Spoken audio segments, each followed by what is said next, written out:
Hello again. Welcome back to the Move Off Reactions channel, with today being Friday the 13th. It's time for the annual Cinema Snob Friday the 13th review reaction, and this one's a little different. Today's review is the 2015 episode on the Friday the 13th porn parody, Friday the 13th, A Nude Beginning. The reason Brad decided to do this one is he actually already did Friday the 13th Part 5, A New Beginning, all the way back in 2009 as his first Friday the 13th review before he decided to really go into the series by chronological order. So he figured, why not go with this one, because similar title. And unlike the other ones, I'm doing this one solo because, as I said a few years ago in my reaction to the Cinema Snob's review of the Donald Trump porn parody, yes, that was a thing, it's hard to find a co-host willing to react to something porn-themed because everybody's got to worry about their careers and their image, self-respect. Luckily in my case, I have no shame, so this is my reaction to the Cinema Snob's review of Friday the 13th, A New Beginning, and with enough rambling, let's get into this and see him go into a, from what I remember, a pretty bad parody of Friday the 13th, but a somewhat fun satire on the anti-porn groups of the 1980s.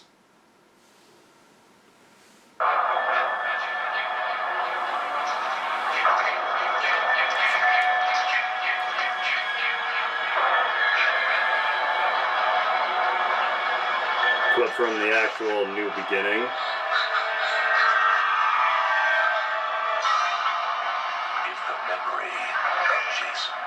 Still haunts you. You're not alone. Jealous.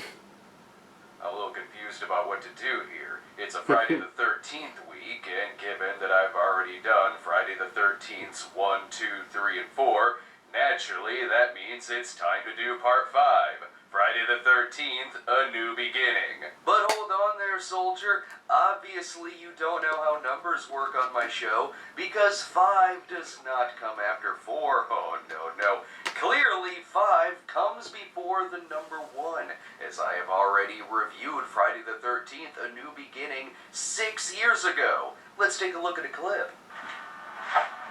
Classic episode. And then he ended up remaking his review about a year or two ago.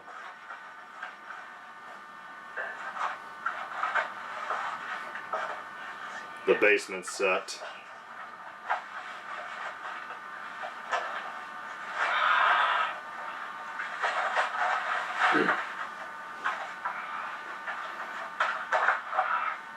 He's too fucking big. Still big with hair. Well, I guess that means I didn't like it, because fiddling with a standee from Jason Goes to Hell clearly means that I'm disappointed in the 5th film. Also still got some fuzz on top. This movie. Instead, I can just watch 2 people who are more qualified than me do it. Our next movie is named Friday the 13th Part 5, and why was I so lucky that I got to review this movie instead of you? I'll get my chance. Thank you, Lord and Saviors, Jesus and Christ. They are apparently all being killed by Jason, the guy in the hockey mask, who has been slicing and dicing teenagers with a machete for 5 movies now. The formula is always the same. Yes, it has become tedious in the 3 films that Jason did that. No clips were supplied to them for the movie, Cisco but I neighbors. think the trailer works just as well. Friday the 13th, Part 5, A New Beginning. Gee, it's really amazing how that hockey mask has stood up under the wear and tear of the last few pictures, you know.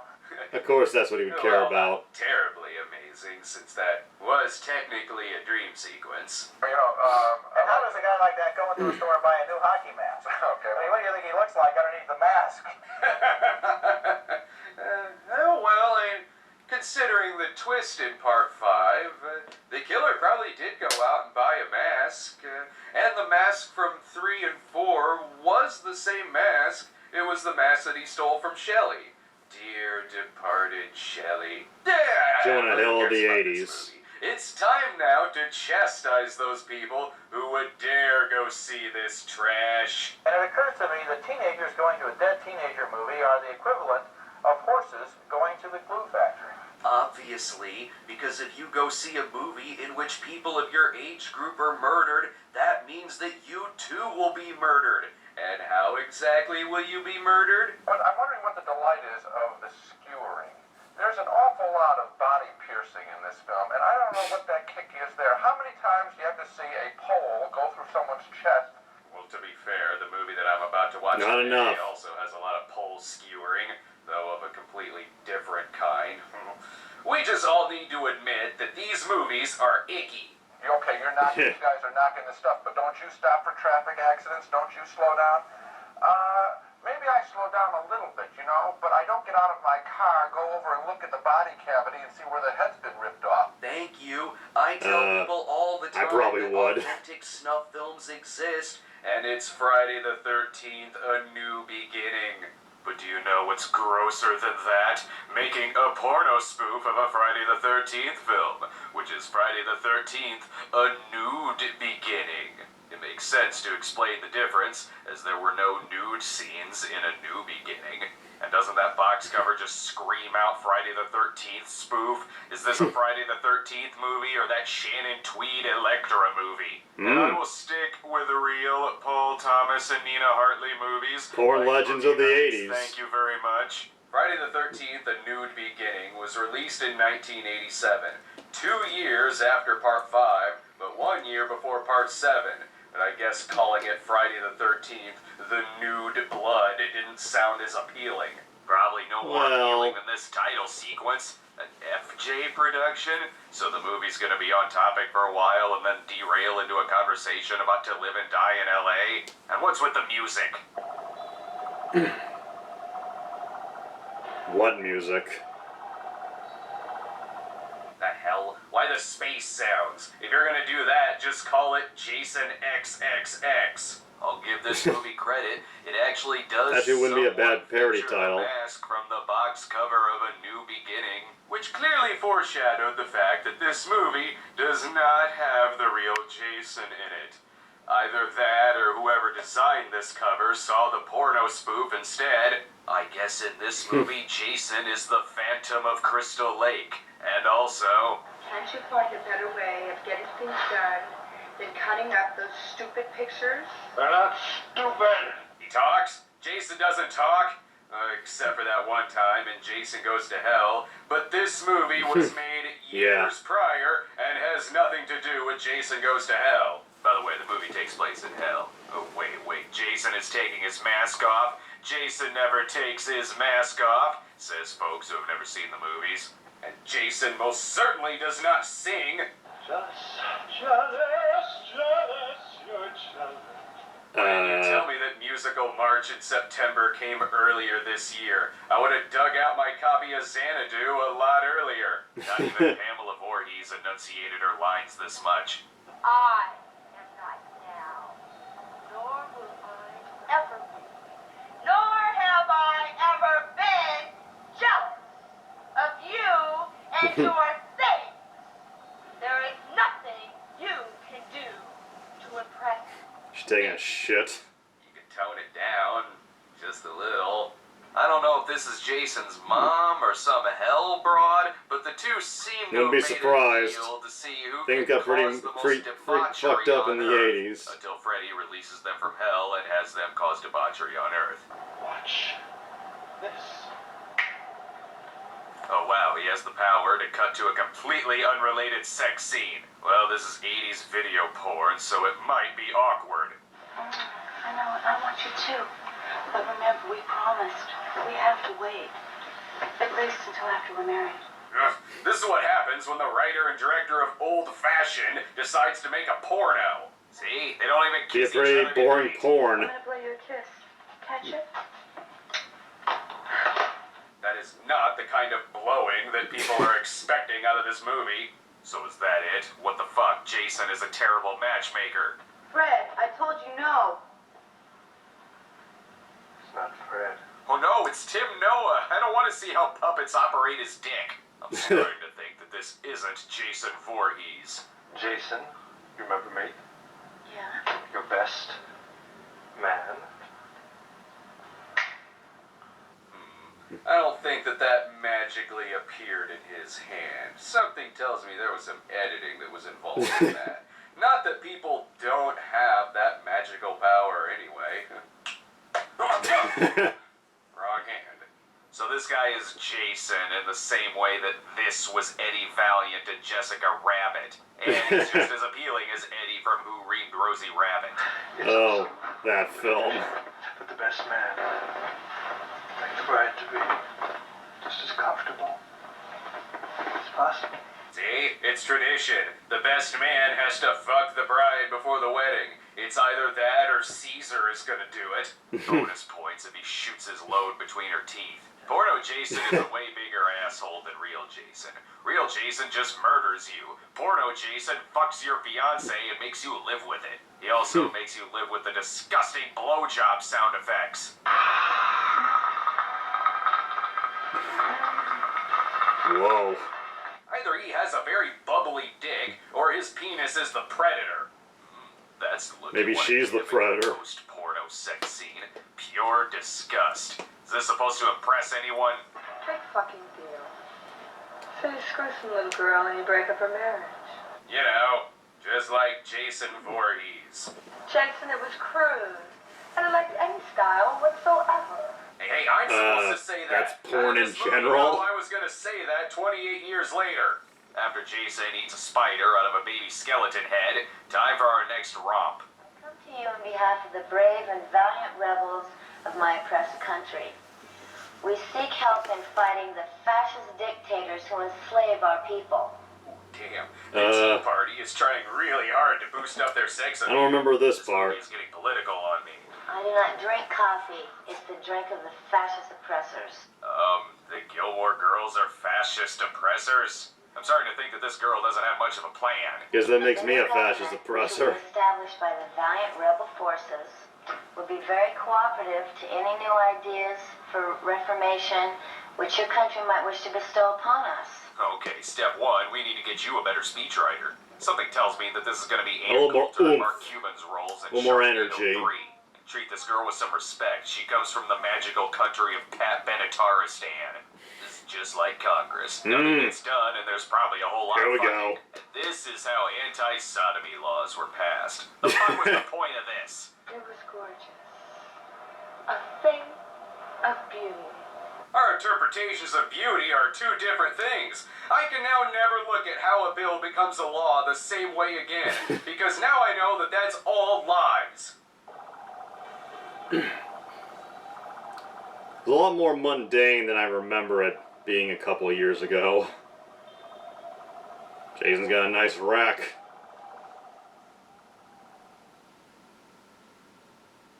Well, we've gotten politics Commercial out of the way, break. so why not televangelists? Name him. I remember this part coming up. Braggart. Jimmy Braggart. Now, how are they gonna work Jimmy Swaggart into a sex scene? That seems impossible. I better not talk over these amazing special effects.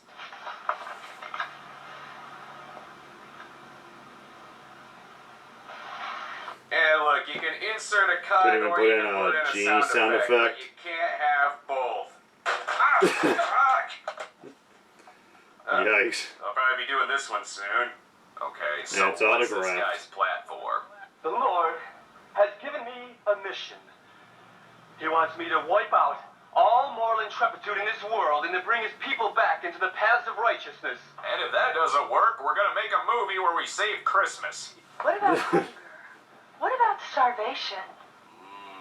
These are the questions that I ask myself when I'm trying to jerk off to a porno. Some nun this is. Bruno Mattei made more realistic depictions of nuns. Your soul will remain forever, eternally, in the kingdom of God.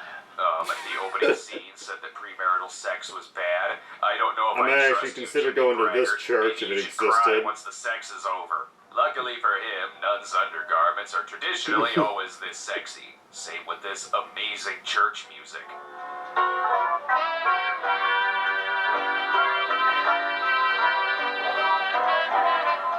Okay, either a sex scene is about to happen or Saturday Night Live is wrapping up. I'd rather hear that than more of these sound effects. I love when he does this gag.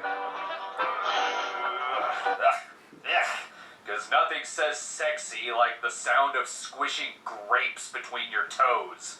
What the hell is the point of you two? You insert yourselves into sex scenes because, well, I guess we gotta film something and open it up with a hockey mask. Boom, porno spoof. Well, way to go. You proved that a guy named Jimmy Braggart was corrupt.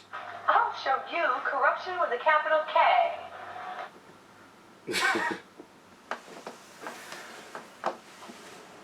Say, this chapter is actually getting an epilogue, or a nude beginning, if you will. He wasn't corrupt enough as it is, so we need to catch him saying shit like this. We've got problems. Who hired this spook to do my makeup?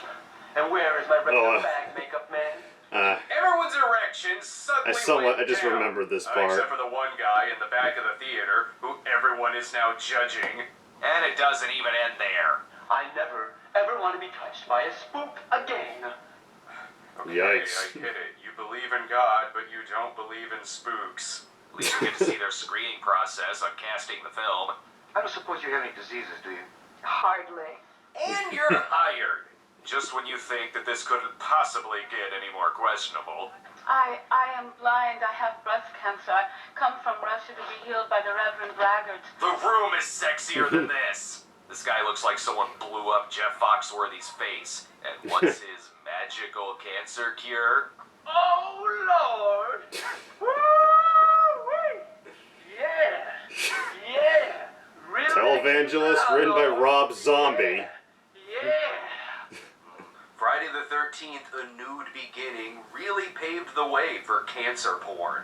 Oh, clearly, now that her I wouldn't be blindness is surprised cured, that's she something can now that comes know up what sex eventually. is. Why don't we throw a lesbian into the mix? Girl, what you doing down on that white boy? Sister, your problem is that you are a lesbian. And the Lord has told me. I thought it was 'cause she was He black. wants me to heal you of your lesbianism. Aside from the obvious questions I have regarding these characters' motivations, how on earth is this being broadcast on television? It's not every day that you watch a porno scene where Amazing Grace is playing in the background. And if you're not attracted to men before this fuck the gay away scene, Heal. Amen. Can we get the channel awards guy from You're Porno still not Holocaust, attracted to men. please? At this point, I don't even know what they're talking about anymore. He's less It just awkward. seems like a series of tangents. And have you any idea how hard it is to grow a one-legged man's leg back? No, I don't think even you, Big Brother. Ah, so they are siblings. Glad they cleared that up. What's their next target? I don't remember if they fuck, but wouldn't be surprised if they ended up I doing see that. this going well. What are you doing here tonight, man? That's the core Nina. of feminism. Not knowing the other person's name and just saying the word man repeatedly in a condescending tone. Looks like we have a man here tonight, ladies. Why don't you come over here and hit on me, man? Well, let me tell you something, man. I've now seen this guy in a few sex scenes. I know he's a man. But in case that you didn't catch that she's the stereotypical feminist, You men are slime. You're all dirty, disgusting, perverted, sex fiends. oh well, I can't really disagree with that. I think this movie is what Rush Limbaugh based his entire view of feminism on. I'm not sure I like this truce of stopping the porno protesters by simply putting them in the movie. Obviously, just simply agreeing with her that all men are scum and giving her a makeover is a one-way ticket to Bangtown. I learned that on the internet. And Nina Hartley definitely looks sexy, but am I the only one Either that way. thinks she looked way sexier like this? Huh, is this I making agree. someone jealous? This hockey mask. Left its heart. He didn't bring it the other Because times. the movie forgot that it's a Friday the 13th spoof hours ago. Now it's her turn to seduce Nina, but don't get too close or Jimmy Braggart will try to cure you. Ladies, you're gonna get yourselves thrown out of this establishment. But Unlikely. probably not. When I was told that this scene involved scissoring, this isn't what I had in mind. But I think we all know what's gonna happen next. Come with me, baby. Come on. That That's right, Superfly TNT shows up. I want you to fuck me. And then they That's a realize weird the noise. scene wouldn't go anywhere, so they start fucking. But meanwhile, in the Rapture music video, remember when this character started out as a hardcore feminist? Fine as you are, don't you even think about coming home until you make 5 big ones.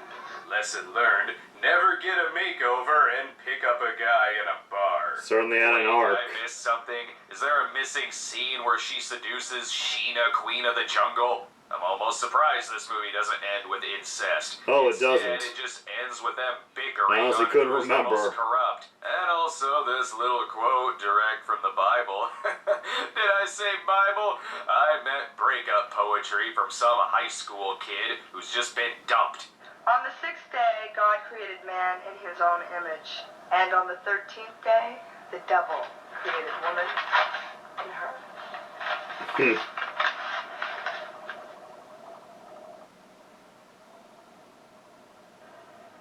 Awkward. And then Jason drowns and his mother kills a bunch of teenagers. What the hell kind of Friday the 13th movie was this? Oddly enough, it actually does have some links with Friday the 13th. The movie was directed by Fred J. Lincoln, who co-starred as Fred in Last House on the Left, a movie produced by Sean Cunningham, he was who went Weasel. on to direct Friday the 13th. So oddly enough, it has more in common with the original movie's creator than some of the sequels did. This is what I get for reviewing Friday the 13th, A New Beginning, several years ago. I'm stuck with a porno spoof that has even less to do with Jason Voorhees than Part 5 did. It's not every day that you think you're watching a slasher porno spoof, and then it turns out to be a spoof of political and religious figures, thus becoming brilliant political satire that is actually kind of offensive, which means no one should watch it. This is a movie so original that its sequel is called Friday the 13th Part 2, The Next Generation. So now I can know what We're gonna their get that kids like. review. And I am sick of these fucking porno spoofs straying so far away from the original movie's plot that literally any goddamn thing can happen. What the hell was that? What's up, everybody? My man, you looking good, brother. Just thought I'd come up and check you, just see how you was doing. Lloyd.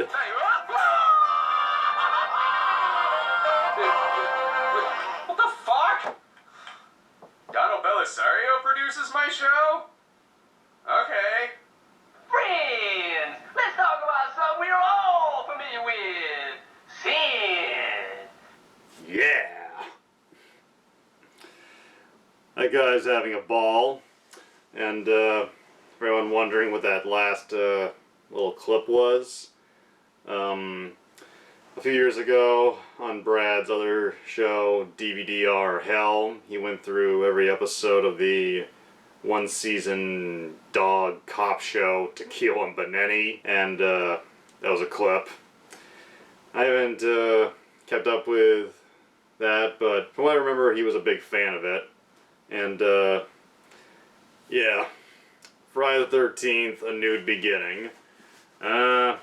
Doesn't look very good. I don't think it even qualifies as a parody. The stuff with the Jimmy Swaggart parody, that actually is a little funny, just with the zany, coked up personality that guy puts on, and Nina Hartley's role as the man-hating feminist turned hooker. That was a little stupid, but you could tell she was having a blast and kind of funny. This movie, the review is really funny. The movie looks fucking dumb, just like a unfocused waste of time, but it was cool, and it was a good way to make up for the fact that he had already done a Part 5 review years before, although he did end up actually remaking, as I mentioned a little earlier, his review of Friday the 13th, A New Beginning.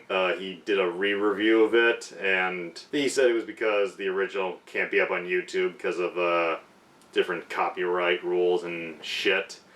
But yeah, this was fun. He had good one-liners, loved his expression during the scene where he's just listening to the sex sounds, and he's like, eh. And it had been so long, I completely forgot about the part with the political revolution / fighting the oppressors bit. Jason appearing as the best man fucking the bride-to-be. And I definitely didn't remember the part about the televangelist being a racist, spouting off how much he doesn't want spooks touching him, and also the part where he fucks the gay away. But, yeah, really stands out. Pretty offensive, but hey, that's 80s porn in a nutshell and at its best. And yeah, this is a fun review to go back to. Hadn't watched in a while, and maybe someday I'll find somebody willing to watch adult entertainment reviews by the Cinema Snob with me. But until then, this has been a reaction, and hope you have a not too unlucky Friday the 13th, and I will see you again soon as always.